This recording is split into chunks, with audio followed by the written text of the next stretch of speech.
Okay, we're back, so go ahead, Jim, if you can remember where you stopped. Just to finish up, the night of September 11th, after all the stuff went by during the day with the towers collapsing and they were still digging, I remember it being such a crystal clear, beautiful September night also. And going back down to Scenic Park, again, there were still maybe 100 people down there at night with, I guess, night vision cameras or whatever. But looking down to the city, you could actually see a glow coming from the pile. And as Kevin said before, and it's an ironic thing, the month of August that year, I was on federal grand jury duty at Foley Square for the full month of August. And we went back the Friday, which was September 7th, I guess, for our last court date. And we were supposed to come back that Tuesday to finish up that last case for a hearing. Luckily, it was canceled. But not being that familiar with the World Trade Center, but the second, like September 12th, just looking down there, and it looked like two missing teeth on a kid that you used to see when you look south. You know, you could see the Empire State Building, you know, when it was lit up for different holidays or whatever, and then you see the World Trade Center. Even now, if you look down, it just seems like an empty gap of like a little kid missing their teeth. There is a gap down there. You know, Something's missing. it's just strange. And you know, final comment being that the memorial that we did down there, I think was, you know, all of towns and villages and counties did memorials, and the county's going to do a big one next year. But I think the memorial we did down there at our park, I think is pretty fitting, because it's one of the few I've seen that I'm aware of that actually has two little structures of the World Trade Center buildings as the center of their monument, which is... Can you talk about how that came about? It is a beautiful monument, Yeah. and any of the rest of you who know it want to contribute to this, how did that happen, that monument was built? There was a woman named Isabel Milano, who, well, you would know more. Go ahead, I'm sorry. Yeah, Isabel Milano was a village trustee at that time, and she and the board and the mayor decided that, you know, through the urgings of citizens, that Irvington should have a memorial to that terrible day. And I know who is now the head of our highway department was asked to perhaps help with a design for it, Greg Nelson. And his original thought was, why not put two buildings that look like the Trade Center down there? And then I guess in conversation with other people, where the flag pole is, make that the shape of the Pentagon, which they did. And then Ms. Milano wanted it to really commemorate those who were lost at 9/11, but also those from the village services who helped out on 9/11. So she came to the police department, the ambulance corps, and the fire department, wanting to know what our participation could be. Jim, can I just see you for a Yeah, minute? There's one point I think we're leaving out right there. There's also a little brown plaque saying, what's it, let's roll. Let's roll. It's Let's to roll. go for the Pennsylvania. I'm sorry. I believe That's right. Scott Beamer, that's the guy's name, said his name is the Chris- guy on the flight that Right. made that statement. That's a very good point Chris made up. That was also, it's written down there, let's roll. That was what that Scott Beamer said, him and the two other guys, to prevent that plane that eventually crashed in Pennsylvania from either going to the White House or to New York City or whatever. So that was two small words that mean a lot, so, and a lot of people appreciate that.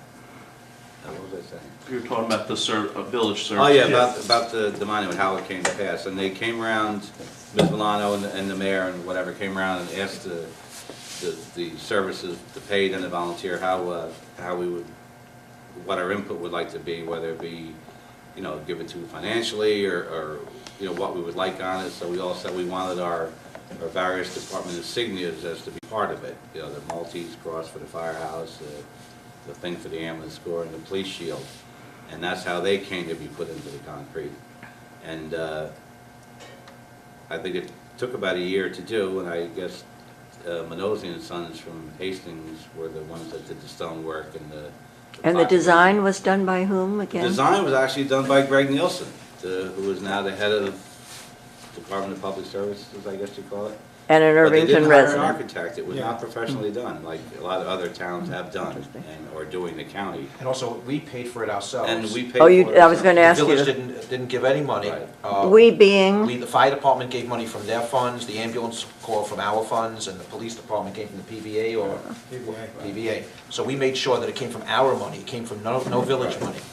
and They also got some no, private donations. some citizens Remaining. donated. Oh, and some, But right. essentially, the impetus came from this woman and the departments, Exactly. the fire, the police, and the ambulance. Exactly. One of the things that I noticed when I go down there, and I go often to go look at the monument, is you'll always find something on the monuments. You'll find either a rock Coins. that somebody was there, coins, you'll find a picture sometimes. Necklace. Necklaces show Yeah. up on A there. wreath. Yeah, there's always something new on the two monuments, which means somebody's there remembering something. Yeah.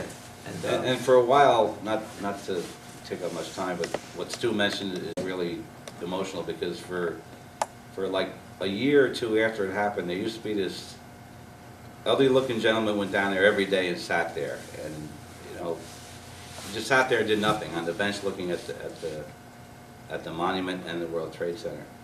And then I think it was like a year and a half after that, we noticed that there was a picture left down there of a New York City fire captain in his white hat and whatever.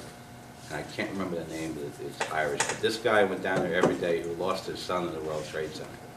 Now, whether he's a resident or, I don't even know, but he We're doing a plaque for him right now. Yeah. I forgot the name was too. Yeah, an Irish guy. Yeah, McCaffrey or something like Yeah, that. and I Something like that. It's not yeah. right, but it's close. But he was down there every day just sitting on that far bench staring. It's all he did. I mean, for hours. I'd see him at 9 in the morning, go back at 11:30, still be there at 2 o'clock. And then one day, I guess just before Christmas, maybe in 2002, I saw this picture, this size of a New York City fire captain in a white hat. In a frame. With his name, in a frame with his name on it.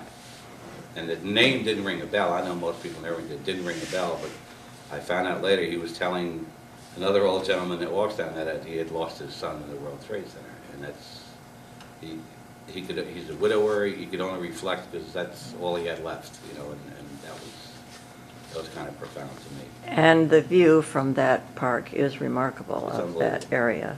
we had the greatest, The best Best of, view. along the Frank had rivers. just mentioned too that when they decided the city to put the eternal lights up from the hole, from the pit, the blue lights, I mean, that was breathtaking, I thought. I thought that was the greatest, I thought that should have been a permanent monument. Yeah, I agree with you there. Yeah. on that. That's breathtaking. One of my last memories of it, though, I always said I never wanted to go back there again. But my parents were from Florida, and they wanted to see it because it's now part of history. You know, it's like, you might as well be as important as Gettysburg was, really. And, you know, I wanted to get down there, but I spoke to Kevin. And Kevin was there to bring my parents right down into the area. It was so eerie at the time then, but he was talking about the baby carriages.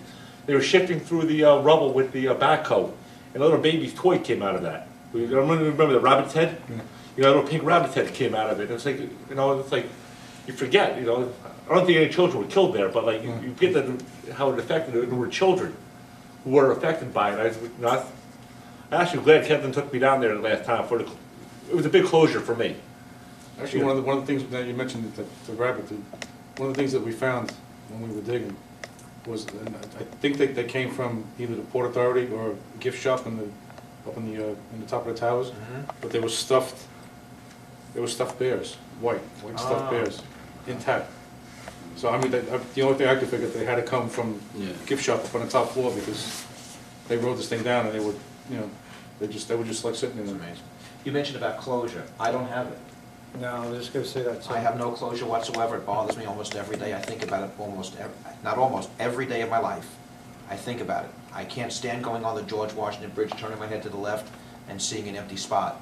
I can't stand Going September down the Jersey 11th. Turnpike and Right, not I seeing- can't stand September 11th. I can't stand it. We go to the memorial every year. I hate that day. Again, we talk about that, we couldn't do anything. And I don't know if that hurts me the most, or actually because of how many people passed away and how many lives were hurt. Plus but- the fact that you feel violated. Somebody did this to us, and we took it on the chin that day, we really did. My kids to this day say, wow, you did nothing down there. They tell it to me all the time, you did nothing down there. No, I don't feel I did anything either, but just the idea that we responded. But you went and were, Yeah. would have done it That's all to willing do to something. You were willing to do it. We went, and we did. That's the only salvation you can get at this point. We did everything It's they not asked us to enough. do. They I asked us to go understand here, it's we not went there. They enough. asked us to go here, Can we never went be there. We enough, did everything they that's asked for us to do. You know, even if, again, I'll say it again, like I tell my wife, even if it was one person we saved, it would have been worth it. Something, right. But there was nothing. We did nothing. I mean, I keep saying the word, we did nothing. We did something. Nothing we did helped me have a closure. I don't think any, I don't know, I don't even know if. I'm about to use the wrong word being closure, but like I I like definitely it. needed to go down to that one last time. I pass by every day on my way to. How do you feel? Actually, it's funny, because whenever I pass by, I always throw a salute for the, especially for the cops, the Yeah. emergency service cops that got killed, and the guys from the 6th precinct. And the one overpass on Liberty Street is still intact, and still, they fixed it up, and you can still see little holes from where stuff fell. And, but the one thing that always annoyed me was, I guess, not the World Financial Center, or the American Express building, one of the buildings had a huge girder sticking out of the, right on that side of the building. And you could, I mean, as soon as you walked in, it caught your eye, even though it was up, 20 or 30 stories. And every time I go past there, and I try to remember where that thing was, and it always annoys the hell out of me that they didn't bother to just leave it there. Leave it there. Seal up whatever office that thing was in, and just, keep that piece, sticking up, as a symbol. I remember going down there for the couple of months afterwards, and that church, I forgot the name of the church, it still was standing. St. Paul's Chapel. And seeing the signs that everybody had left and they had put it on there, and then the fencing where everybody had a picture or something. And the wall. The wall. Yeah, that's all And- gone. And it's all gone now? Yeah. But I should have been I'm left. glad I got to see that. Yeah. Well, actually, it's inside the church. They moved a lot of stuff inside. That's like as important as the Berlin Wall is to me. Well, I don't think you ever forget, but we do need to move on. I mean, the country has to move on, we all have to move on. I think we have, I mean, it's, what, 5 years later, this year? I wish they would build something, maybe that would make me feel Well, better. they're gonna start, they're You know? supposed to be breaking ground in the spring, I believe.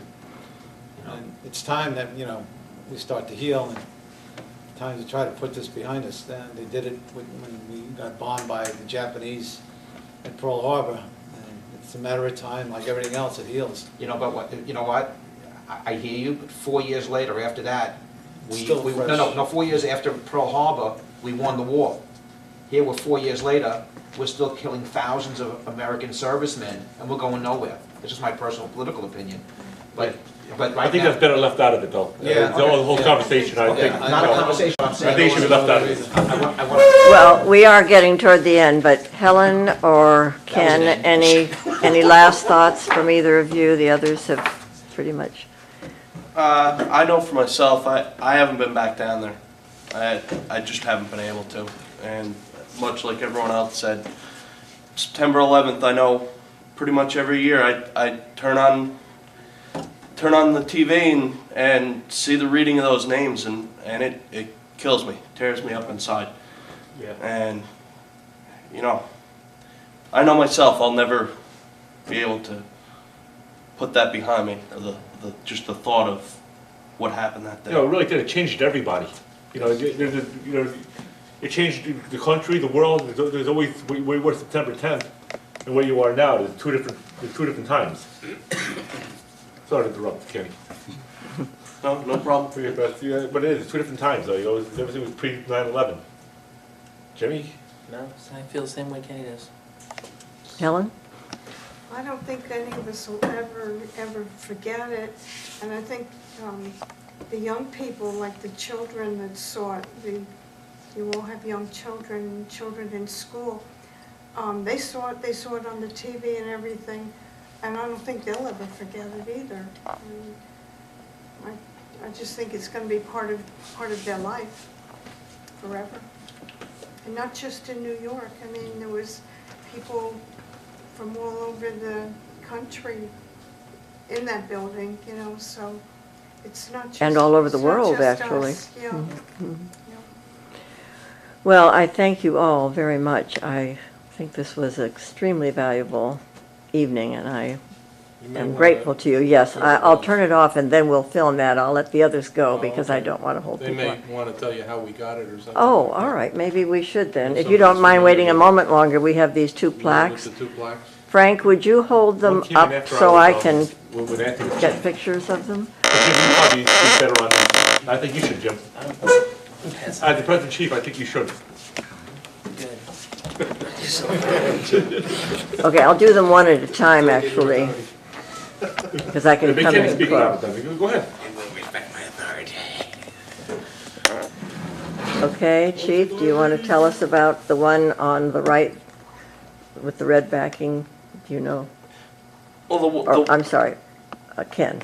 one with the red backing is actually, it has a piece of the Trade Center in it. And